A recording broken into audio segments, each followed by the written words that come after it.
আমাদের কুমিল্লা জেলাতে সবচেয়ে বিখ্যাত বাজার হচ্ছে নিমশার বাজার। কাঁচা বাজারের জন্য সবচেয়ে বিখ্যাত হচ্ছে নিমশার বাজার। তো আমরা বিখ্যাত বাজারে যখন আমরা মনে করেন আসি, তখন তো আমাদের খিদে লাগলে আমরা চলে যাই ব্যানগাড়ি হোটেলে। ওই ব্যানগাড়ি হোটেল সারা রাত্রব্যাপী খোলা থাকে। যারা যারা চিনেন না তারা চিনে নেবেন, জেনে নেবেন, এটা কলেজ গেটের সামনে। হ্যালো বিয়াস, আসসালামু আলাইকুম। কেমন আছেন সবাই? আশা করি সবাই অনেক ভালো আছেন। আমিও মোটামুটি ভালো আছি।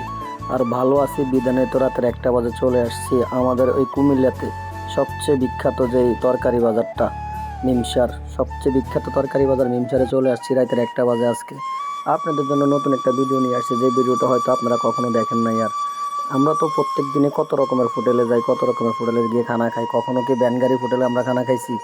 আজকে আমরা চলে আসছি সবাই মিলে ব্যানগাড়ি হোটেলে খানা খাওয়ার জন্য। তো যারা যারা আমার ভিডিওটা যেখান থেকে দেখতেছেন দেখেন, সমস্যা নাই। তবে নতুন কিছু দেখে যান আমাদের ভিডিওতে। আজকে আমরা যে হোটেলে খাইতে আসছি, এই হোটেলটার নাম হচ্ছে ব্যানগাড়ি হোটেল।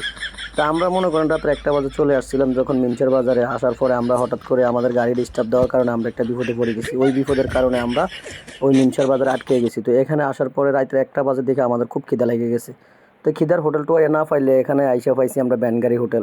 ওই ব্যানগাড়ি হোটেলে আমরা 2-4 জন মিলে একটু খাবার খাওয়ার জন্য বসছি। তো মোটামুটি ভালো।